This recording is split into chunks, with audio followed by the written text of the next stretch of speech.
स्वागत है आपका अपने चैनल विपन ट्रेडिंग टिप्स में। दोस्तों आज हम बात करने वाले हैं आईटीसी की। आईटीसी कंपनी दोस्तों एक एफएमसीजी सेक्टर की दिग्गज कंपनी है। इसका निफ्टी 50 में बहुत बड़ा वेटेज है इसका।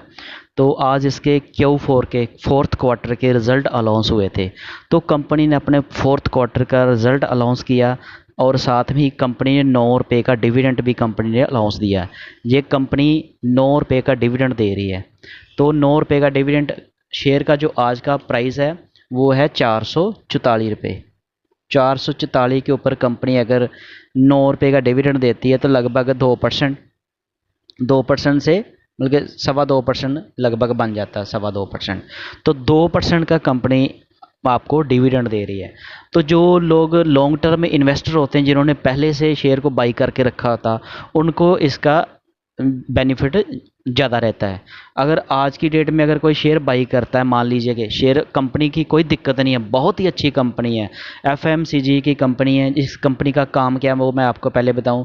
कंपनी मतलब कि बीड़ी सिगरेट तंबाकू ये सारा काम कंपनी का एफएमसीजी सेक्टर की आती है। और कंपनी के और भी 5 से बिजनेस है, जैसे होटल का कंपनी काम करती है, पेपर का काम करती है, पैकेजिंग का काम है कंपनी का, और एग्रीकल्चर बिजनेस का काम करती है। तो ये मतलब कि एक मल्टी डिमेंशनल कंपनी है, मल्टी प्रोडक्ट में काम करती है।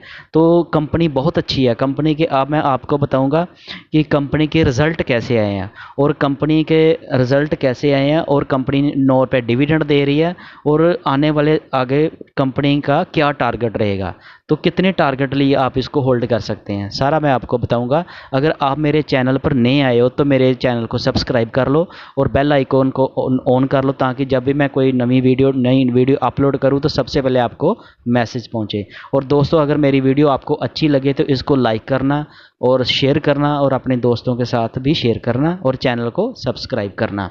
तो दोस्तों चलिए बात करते हैं।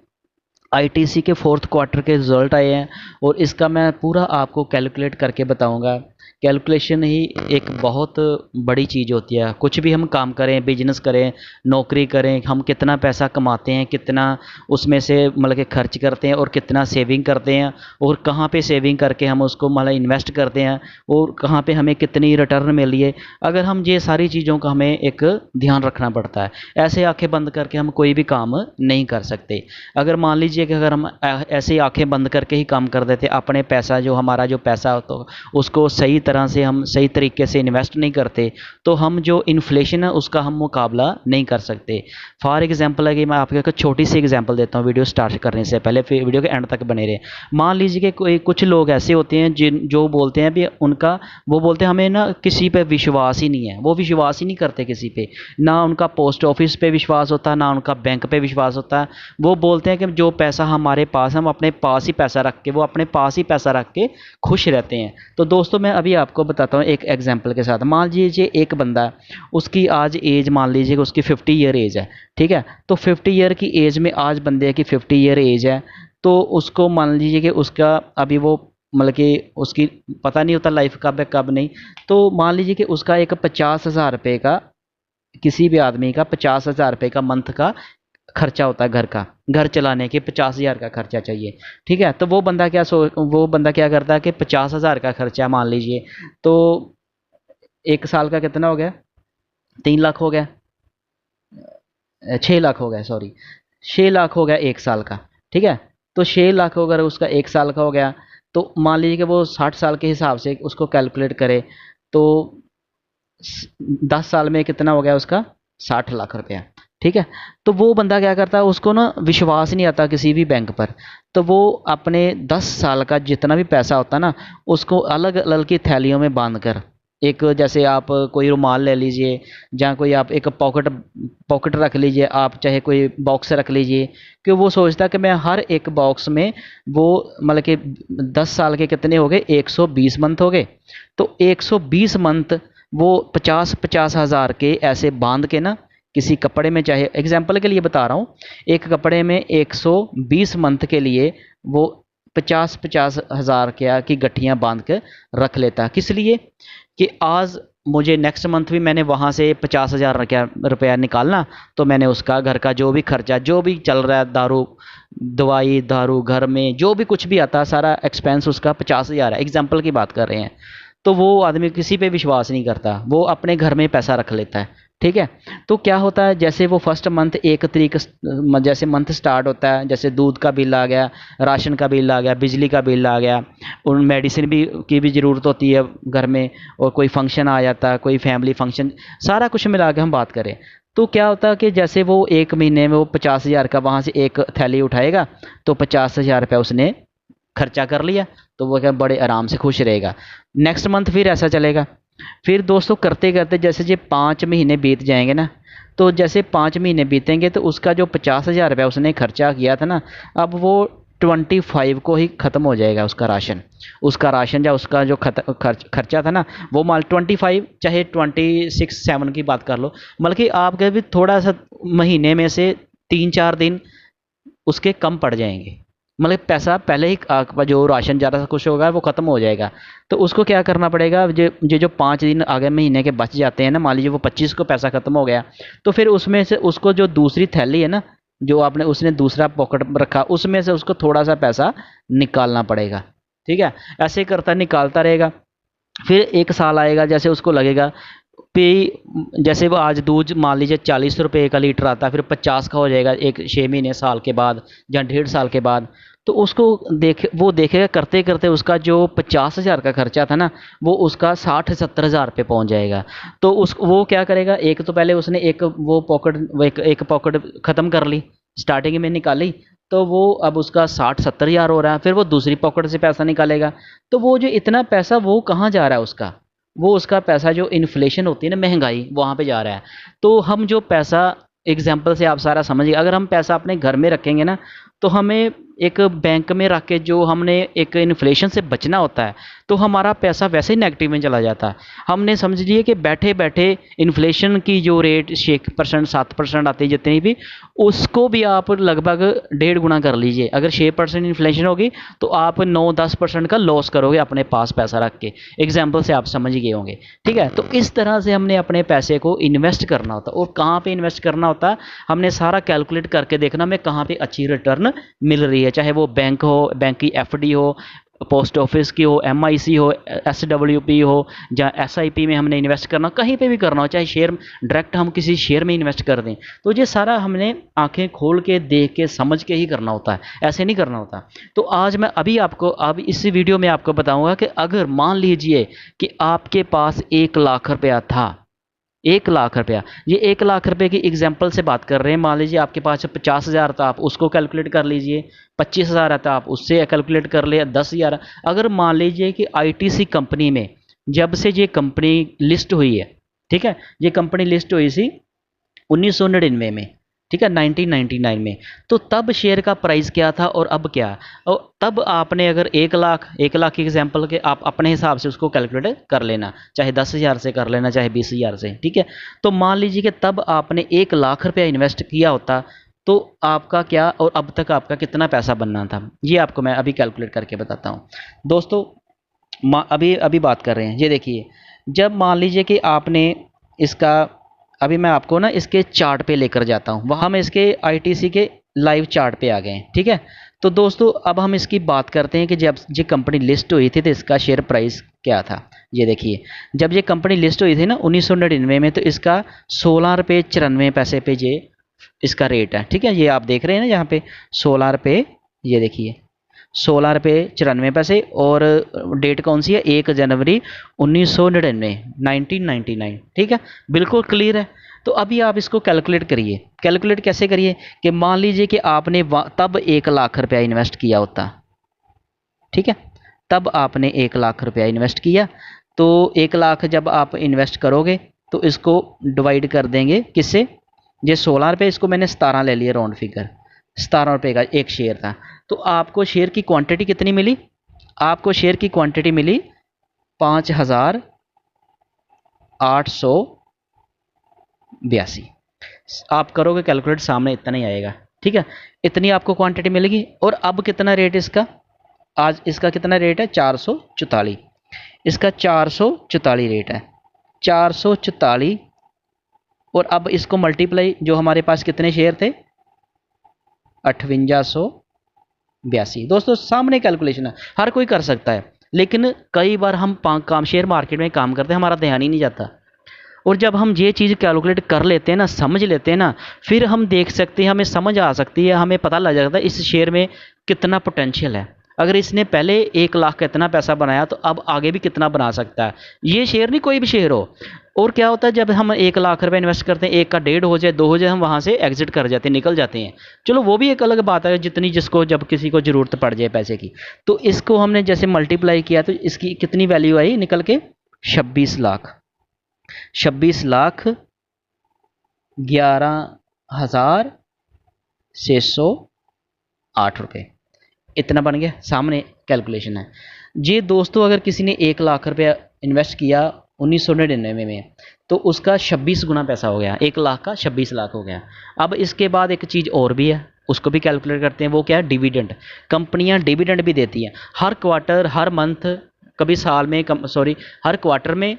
और कई बार कंपनी का थोड़ी परफॉर्मेंस कम रहे तो वो एक क्वार्टर छोड़ भी देती हैं। मान लीजिए साल में कितना डिविडेंड दिया 1999 से लेकर आज तक, सारा डिविडेंड हमने इसका पूरा टोटल बताया, नोट किया। ये देखिए इसका कंपनी का, ये देखिए हम इसके रिज़ल्ट की बात करें तो कंपनी सबसे पहले, जो भी जिन्हें मैंने स्क्रीन छोड़ ले, जो पहले स्लाइड आती मैं उसी को आपके साथ डिस्कस करता हूँ।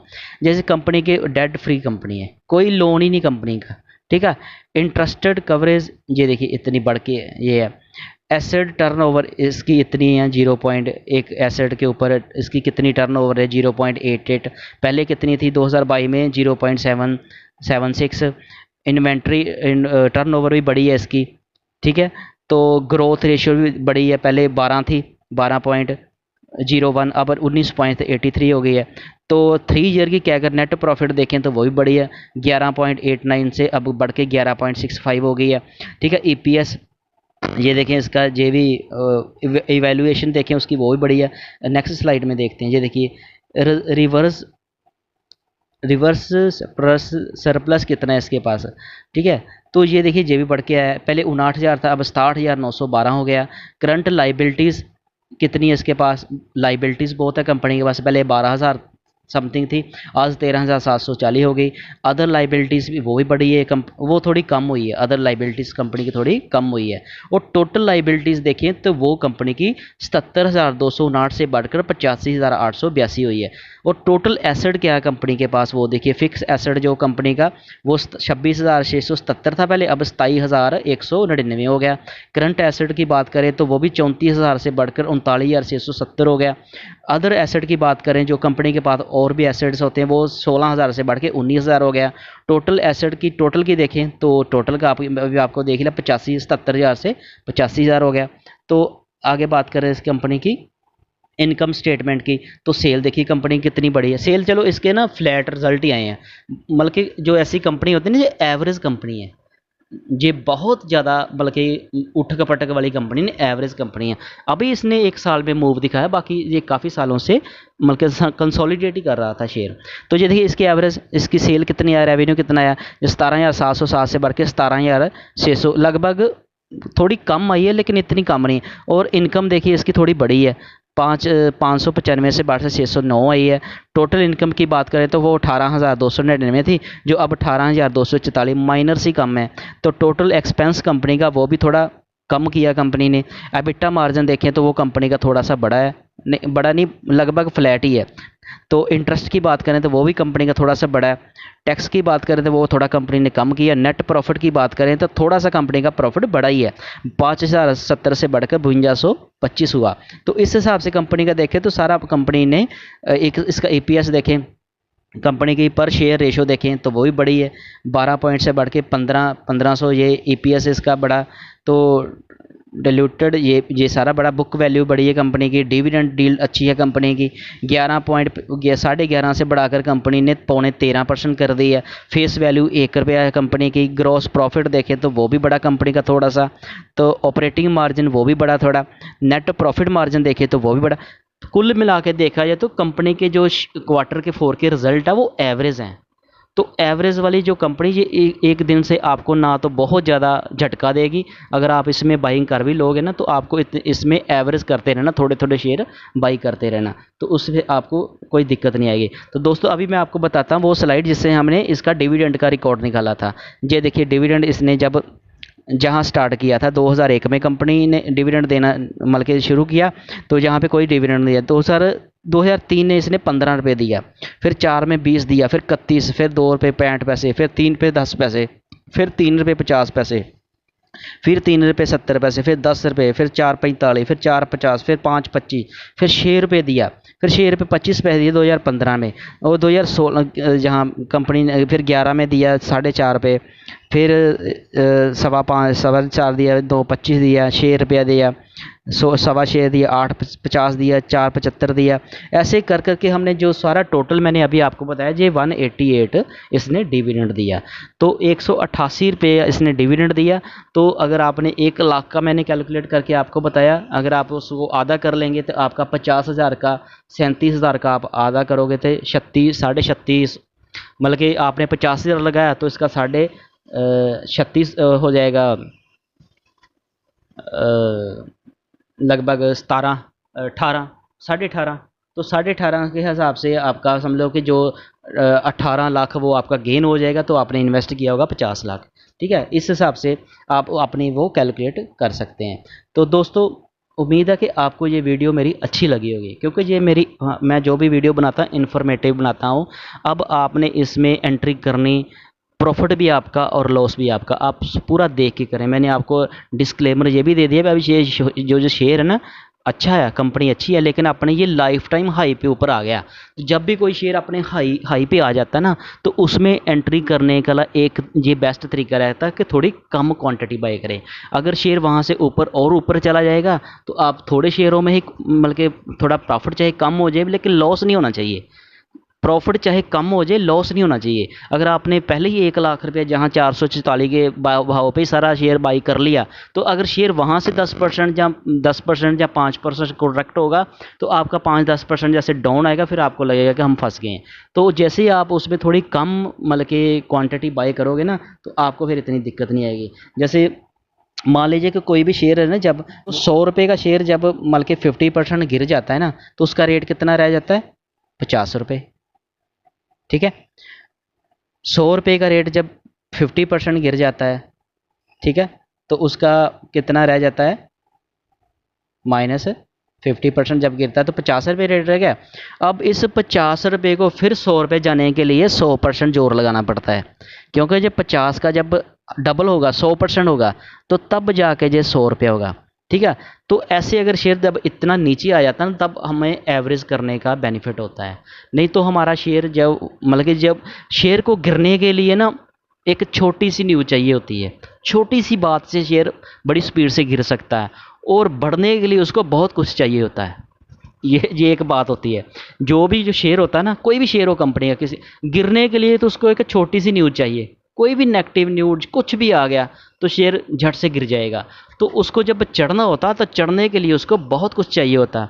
उसके अच्छे रिजल्ट चाहिए होते हैं, एफआईज की उसके बाइंग चाहिए, लोगों की जैसे म्यूचुअल फंड और डीआईज हो सके, उसमें मतलब कि बहुत कुछ चाहिए होता है, तब जाके शेयर ऊपर बढ़ता है। तो गिरने के लिए उसको क्या चाहिए? माइनर सी कोई माड़ी सी नेगेटिव न्यूज़ आ गई तो शेयर गिर जाता है। तो इसलिए जब भी आप शेयर में बाइंग करें तो कम क्वांटिटी से ही ऐड करें, तो इससे क्या होगा, आपको इतनी प्रॉब्लम नहीं आएगी अगर आपका रेट नीचे आ भी जाता है तो आप मेरी वीडियो को लाइक करना और चैनल को सब्सक्राइब करना और अपने दोस्तों के साथ शेयर भी करना। Thank you.